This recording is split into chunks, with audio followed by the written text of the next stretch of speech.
algumas falhas técnicas, mas vou recapitular. Como que eu provo que a magnificência é um poder que não tem equiparável a ela? Não há um poder equiparável à magnificência. Porque aí eu fiz o quê? Uma análise dimensional. Um estudo de análise dimensional.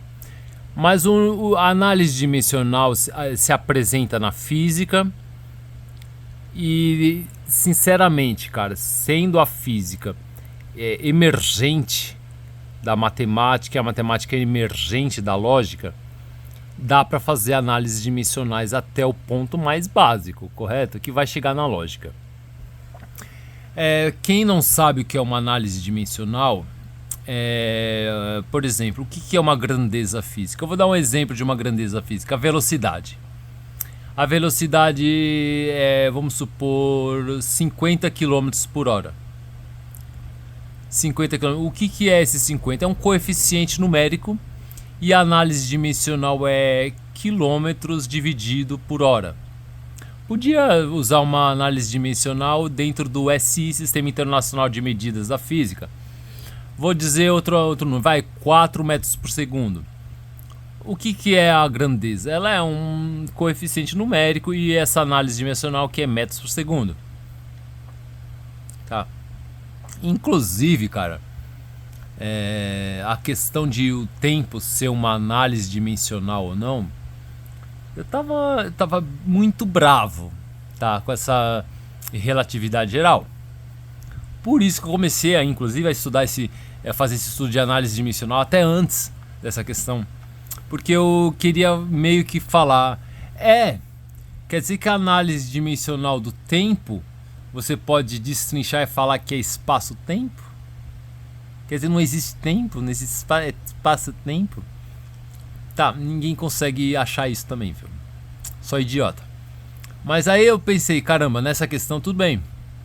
Aí vem aquela questão que eu até falei uns 30 vídeos atrás, da equivalência, princípio da equivalência de massa inercial e massa gravitacional. Tá bom, dane-se. Porque aí que eu vi que o bagulho é pior que eu pensava. Análise dimensional. Tá, vamos destrinchar todas. Vamos chegar ao ponto mais básico. Se a essência é o que faz existir, algo sem essência é inexistente, a determinante de essência é a magnificência, qual que é a análise dimensional da magnificência? Ora, a análise dimensional da magnificência, como eu já tinha previsto na prova da existência de Deus, qual é o quesito para toda existência nos termos de criador? Era o seguinte: Deus deve existir, deve ser infinito e deve ser consciente.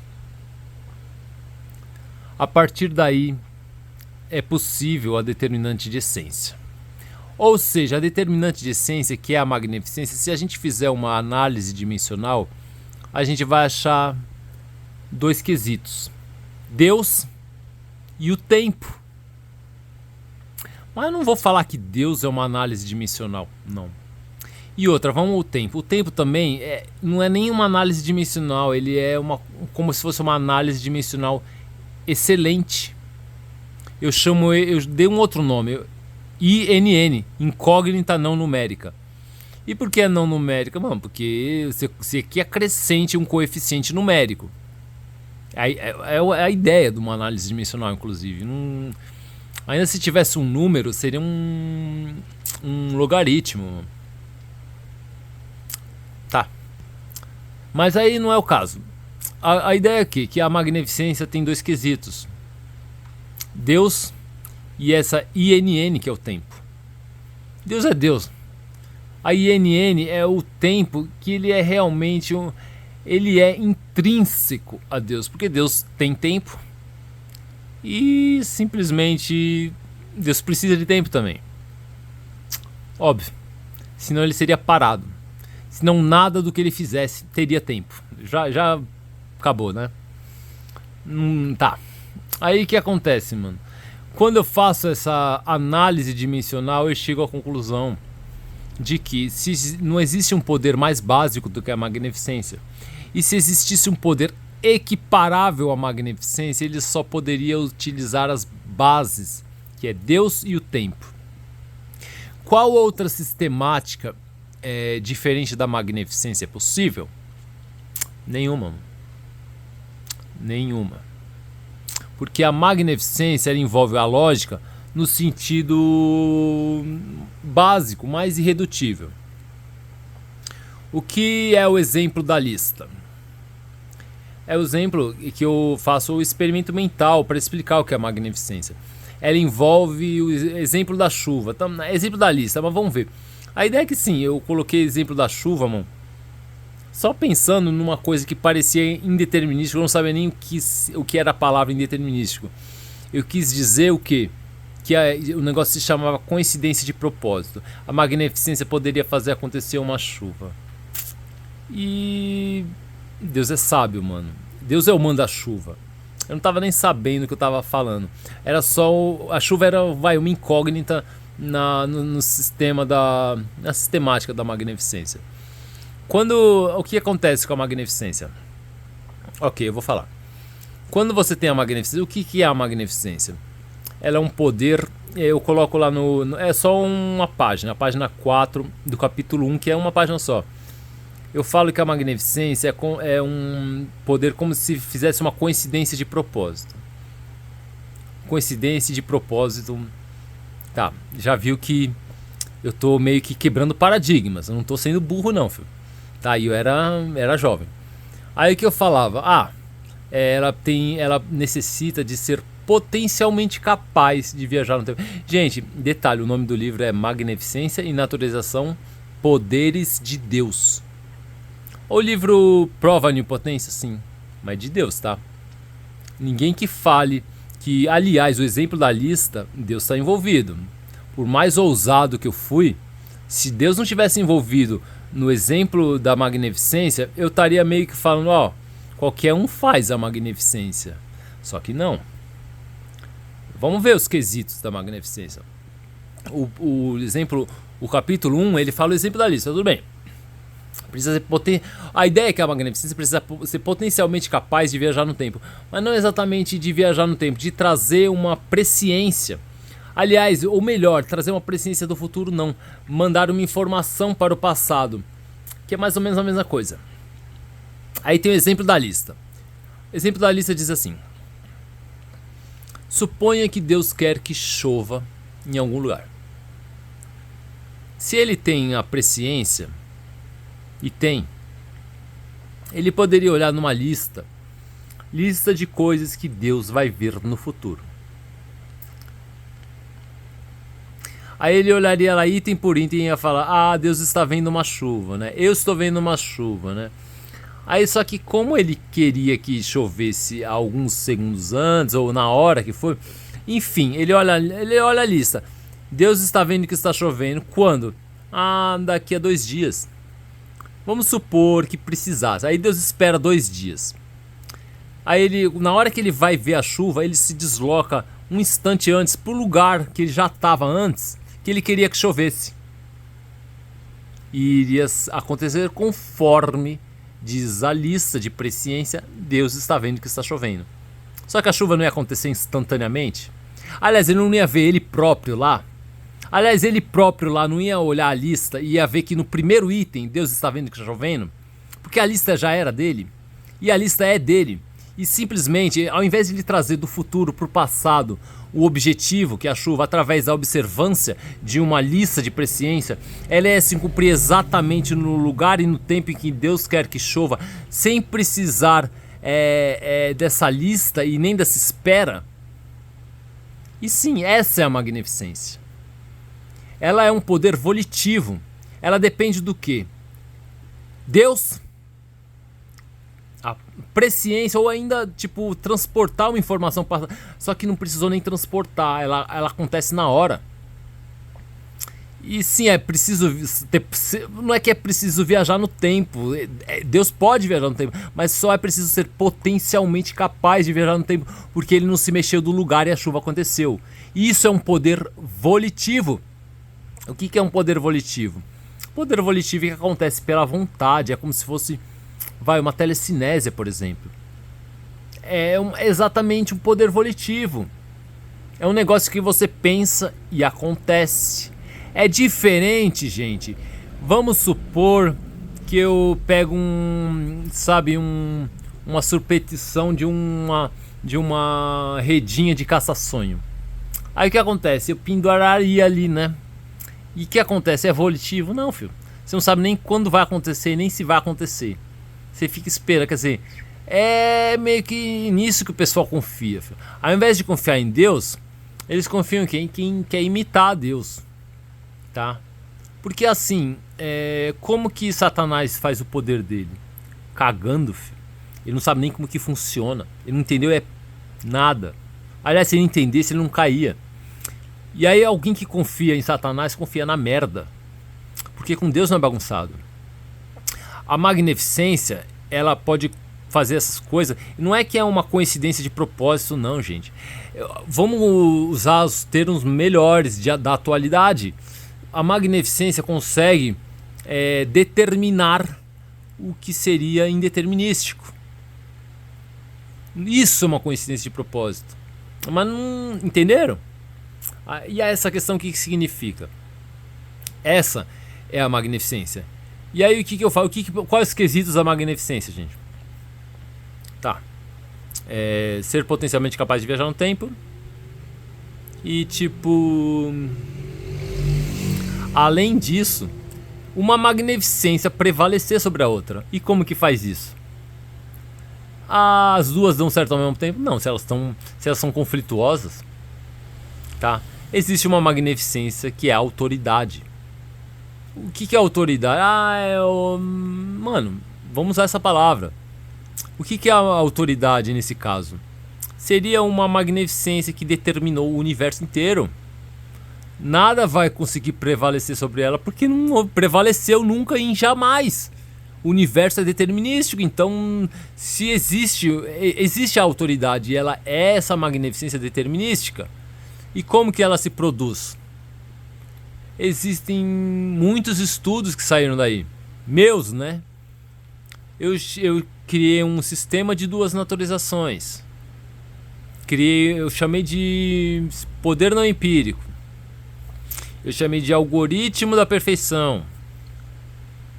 E poder de alterações magnificenciais. Eu ainda continuei. E o que acontece no final das contas? O poder é não empírico? Tá, olha. A onipotência é só de Deus.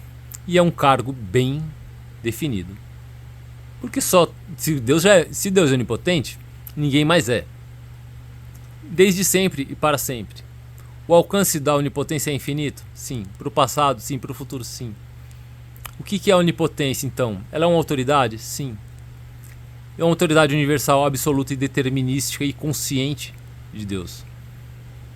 Se existisse um segundo onipotente, o primeiro já não seria. E por que existiria um segundo? Se Deus é eterno desde sempre para sempre. Aonde que alguém vai achar uma falha no passado ou no futuro, sei lá, para fazer um sistema de poder não empírico que realmente a pessoa vire onipotente? Ninguém vira onipotente. Deus é onipotente desde sempre para sempre. Não tem como roubar a onipotência de ninguém, mano. Deus é onipotente, já era. Entendeu porque ele é absoluto e onipotente é a mesma coisa? Entendeu porque onipotente é absoluto? E aí, a questão é, mas o poder não empírico, na verdade, sempre tem que ser observado.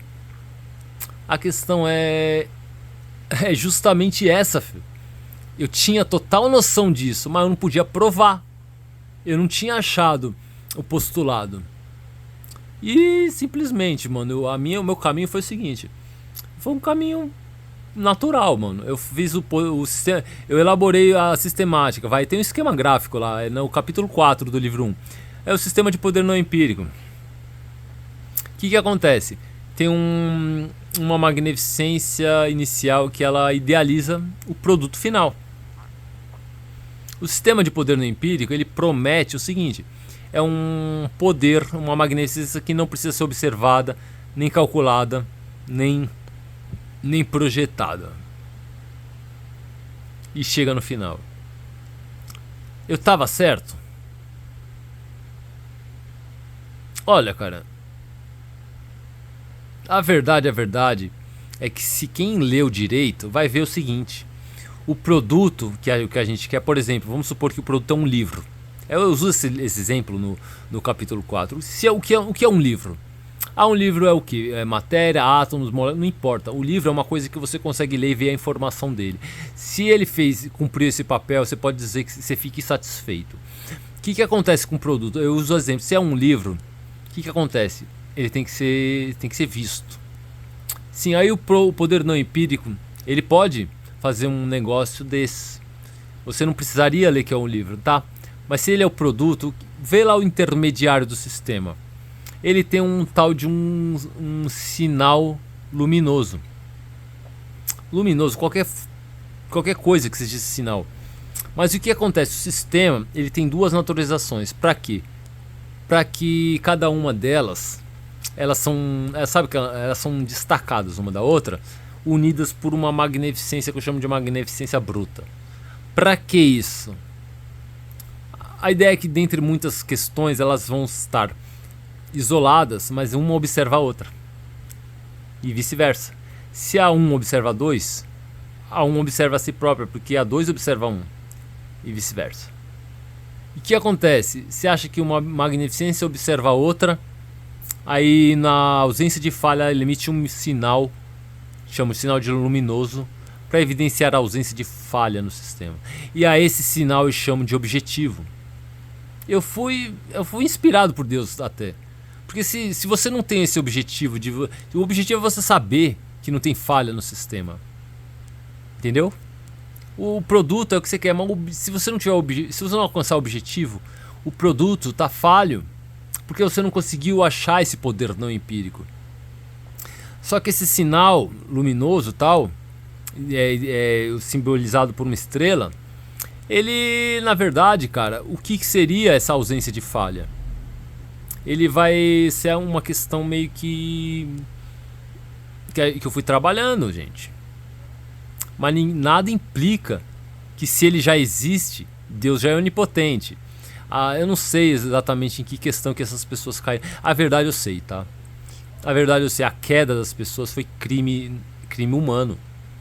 Quando elas falaram, já era, quando elas resolveram recorrer ao satanismo, aí já era, mano. Satanás já aloprou, falou: isso dá certo, isso não dá, isso vai, isso não vai. E tem o diabo também, tem até o Beelzebu, Lúcifer, quer dizer, tem tudo que não presta, filho.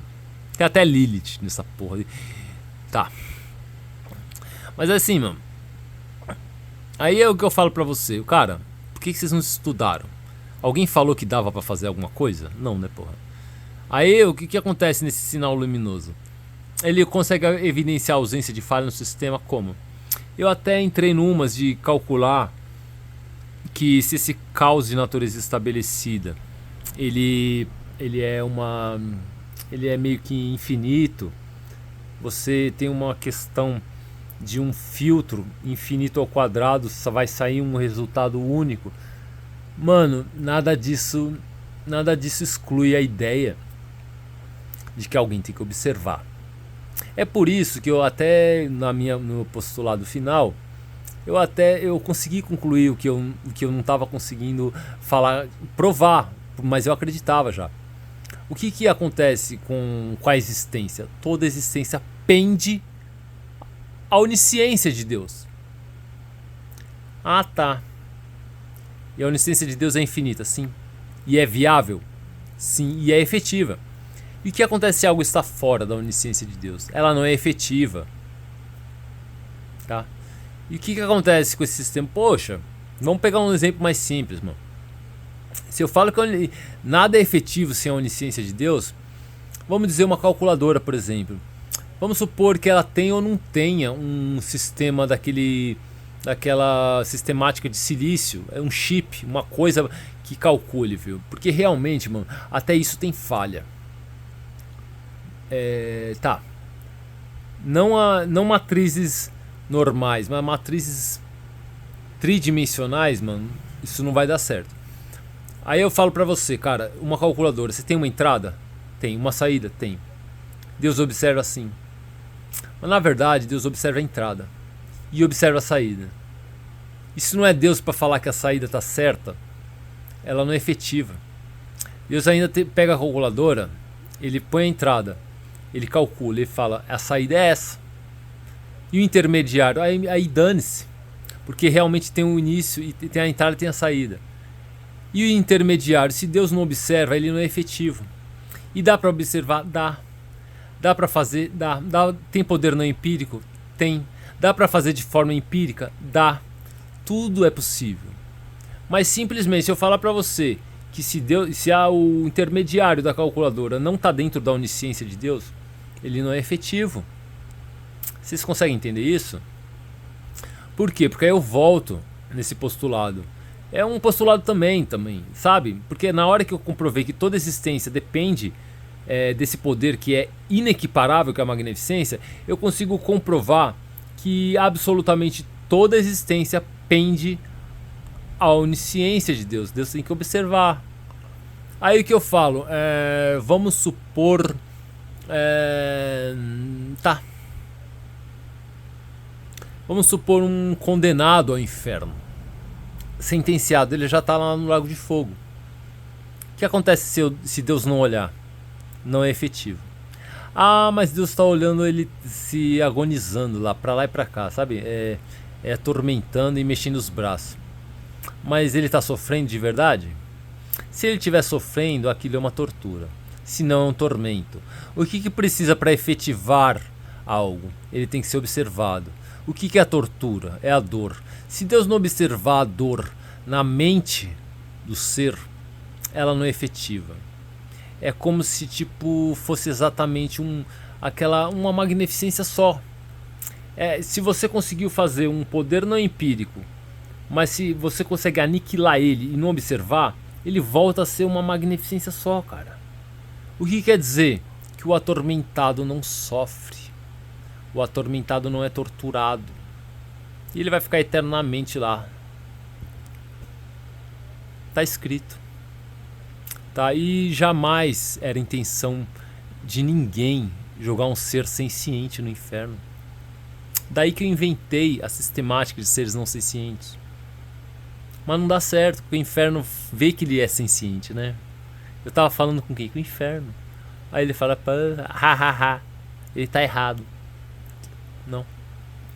Porque quando eu ainda falei, caralho, o inferno só tem seres sencientes, eu ainda tava entendendo, mano, que não tem que fazer, mano. Se eu parar de observar, filho, não é efetivo.